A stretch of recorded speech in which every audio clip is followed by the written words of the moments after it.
Hi everybody, this is TheWhisperCorner. How y'all doing? So, a few weeks ago, I was given the idea of doing a video by someone called Cultured, who has given me a few ideas on my list of upcoming videos. And one of them was to read the blurbs at the back of books. So I have raided the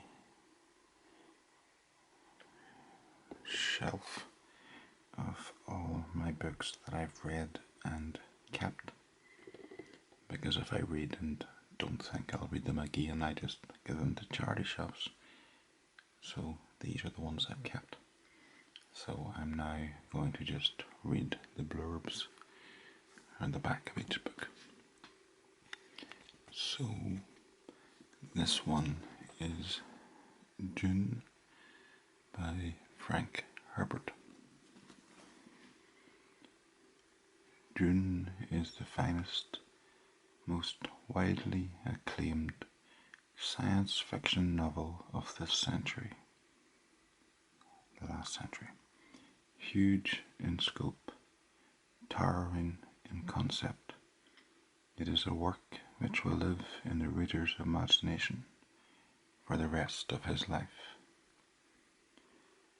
Dune seems to me unique among science fiction novels in the depth of its characterization and the extraordinary detail of the world it creates. I know nothing comparable to it except The Lord of the Rings.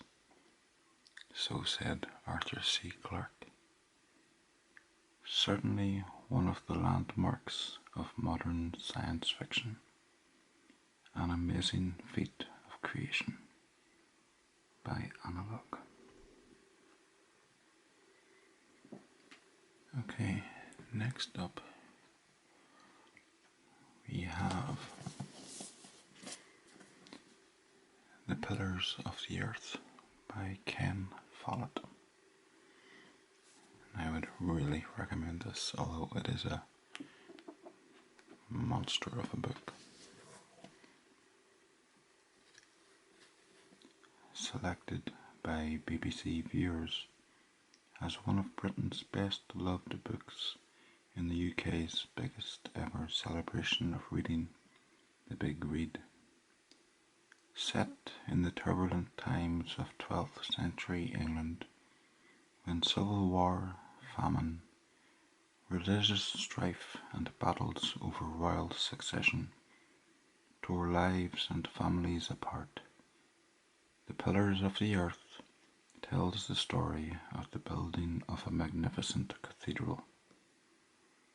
Against this richly imagined backdrop, filled with intrigue and treachery, Ken Follett draws the reader irresistibly into a wonderful epic of family drama, violent conflict, and unswerving ambition.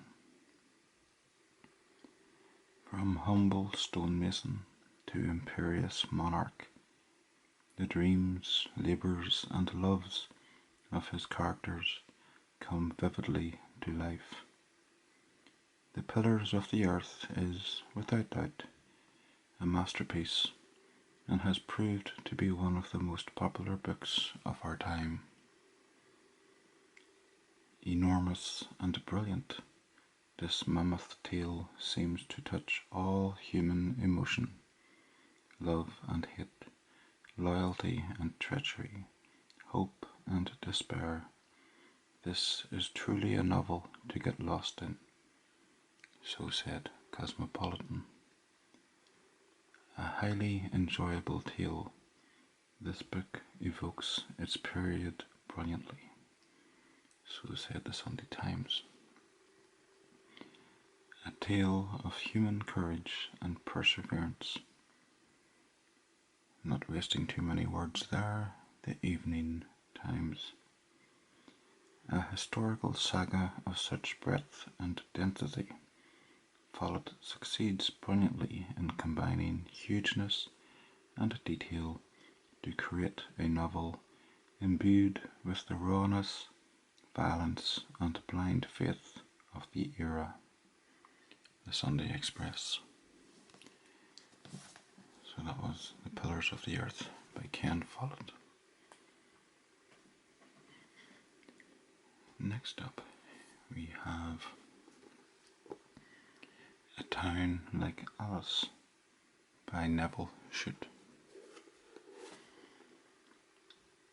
It was unbelievable to Joe that this smart, pretty girl in a light summer frock was the tragic, ragged figure that he had last seen on the road in Malaya, sunburnt, dirty, bullied by the Japanese soldiers. A Town Like Alice, one of the great novels of our time. This is a magnificent, moving, and invincibly readable story of courage and endurance, of enterprise and love, in war and in the aftermath of war. Over 500,000 copies have been sold in Japan alone. From a little lone incident in the war against Japan, and from his travels in Malaya and Australia, he has contrived a gripping novel of an English girl's courage and unflagging faith in humanity. It is a gallant story told with an uncanny insight. That's from The Scotsman, bound to hold the attention of everyone who reads it. Neville Shute is a born narrator, a talent enjoyed by very few indeed. That's The Tattler. So it's A Town Like Alice by Neville Shute. Next up we have A Prayer for Owen Meany by John Irving. So extraordinary, so original, and so enriching. Stephen King, Washington Post. 11-year-old Owen Meany, playing in a Little League baseball game in Gravesend, New Hampshire, hits a foul ball and kills his best friend's mother. Owen doesn't believe in accidents. He believes he is God's instrument. What happens to Owen after that 1953 foul is both extraordinary and terrifying. At moments a comic, self-deluded victim, but in the end the principal tragic actor in a divine plan. Owen Meany is the most heartbreaking hero John Irving has yet created.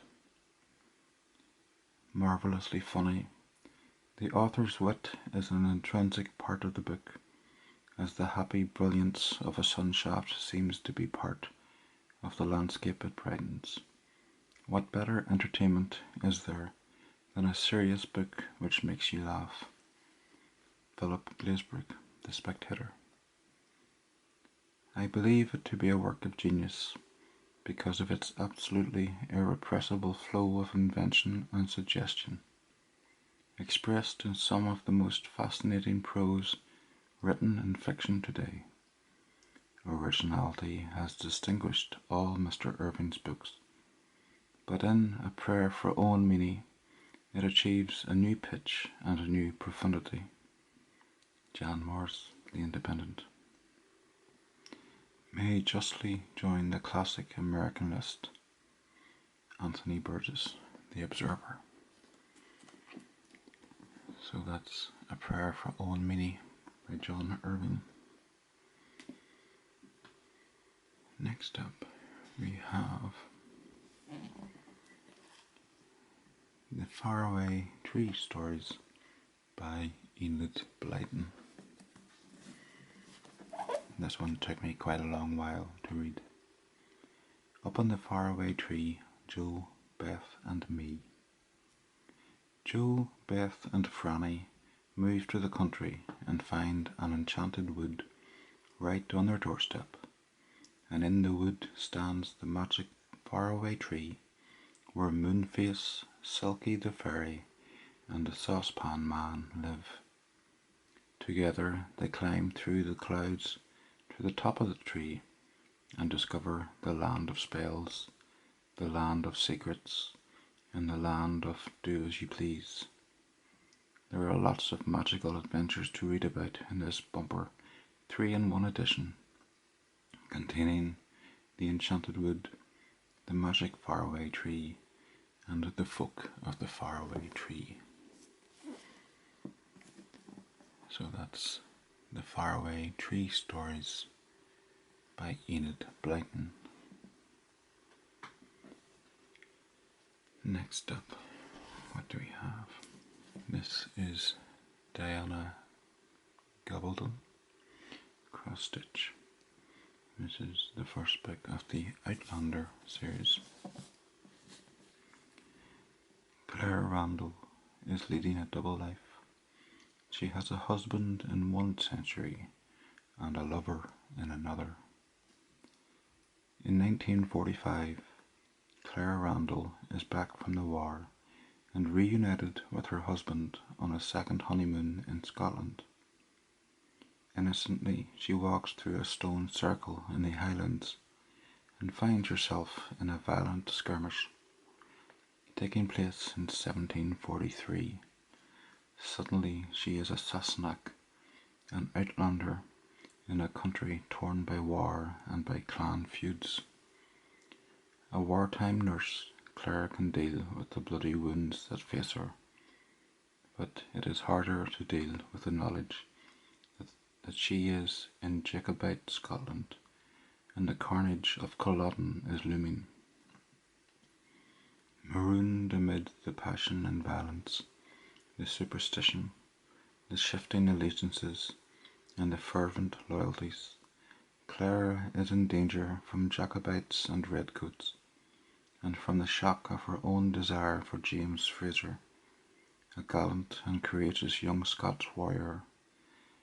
Jamie shows her a passion so fierce and a love so absolute that Claire becomes a woman torn between fidelity and desire, and between two vastly different men in two irreconcilable lives. Stunning, the Los Angeles Daily News. Unusual and compelling, Library Journal. So that's Cross Stitch, or the first Outlander book by Diana Gabaldon. Next up we have Rebecca by Daphne du Maurier. Last night I dreamt I went to Manderley again. Working as a lady's companion, the heroine of Rebecca learns her place. Her future looks bleak until, on a trip to the south of France, she meets Max de Winter, a handsome widower whose sudden proposal of marriage takes her by surprise. She accepts, but whisked from glamorous Monte Carlo to the ominous and brooding Manderley, the new Mrs. de Winter finds Max a changed man, and the memory of his dead wife Rebecca is forever kept alive by the forbidding housekeeper, Mrs. Danvers. Not since Jane Eyre has a heroine faced such difficulty with The Other Woman, an international bestseller that has never gone out of print. Rebecca is the haunting story of a young girl consumed by love and the struggle to find her identity. So that's Rebecca by Daphne du Maurier.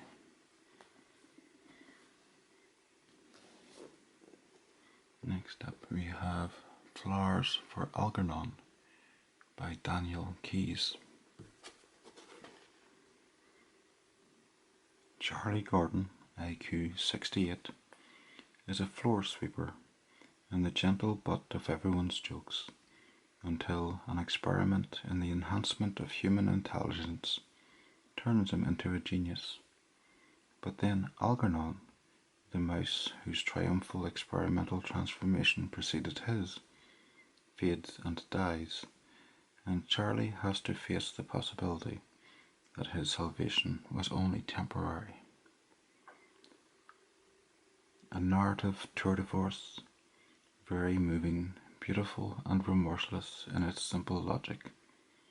One of the universally appealing stories of our time. Science Fiction 100 Best Novels. Excellent, extremely moving. The Encyclopedia of Science Fiction. Daniel Keyes, 1927 until, well, I'm guessing he's dead now. Born in Brooklyn in 1927, Keyes worked as a merchant seaman, editor, and university lecturer. He has published 2 other novels, but Flowers for Algernon, originally a long short story which won a Hugo Award, later expanded into a Nebula Award-winning novel and adapted as an Oscar-winning film, Charlie, is his best known work. So that's Flowers for Algernon by Daniel Keyes.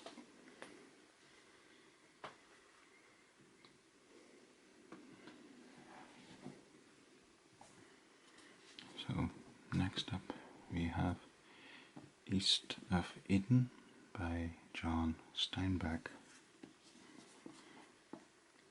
This is his finest work. There is no more impressive writer on either side of the Atlantic. Time and tide. The writing will be spare and lean, the concepts hard, the philosophy old and yet newborn. John Steinbeck on East of Eden.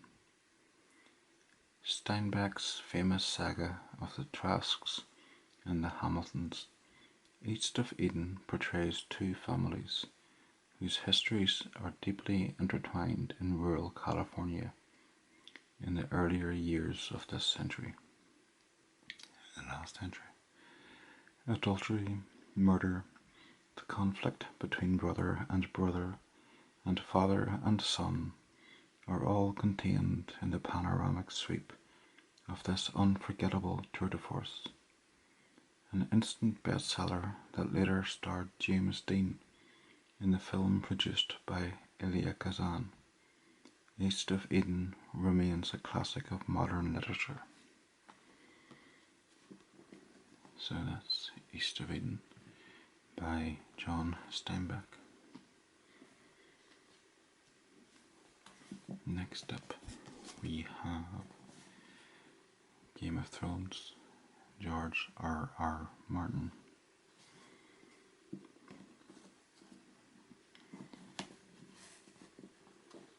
Kings and queens, knights and renegades, liars, lords and honest men, all will play the Game of Thrones.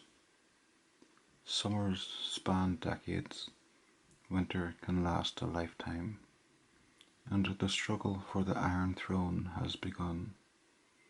It will stretch from the south, where heat breeds plot, lusts and intrigues, to the vast frozen north, where a 700-foot wall of ice protects the kingdom from the dark forces that lie beyond.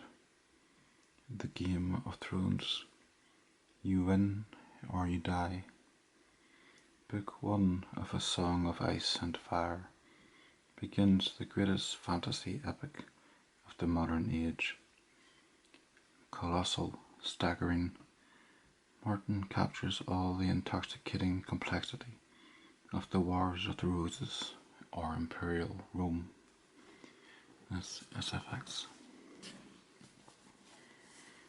So that's A Game of Thrones by George R.R. Martin. I think I'll call it quits there. Maybe do another one in the future if this one goes down well. So thanks for watching, and cherry pie.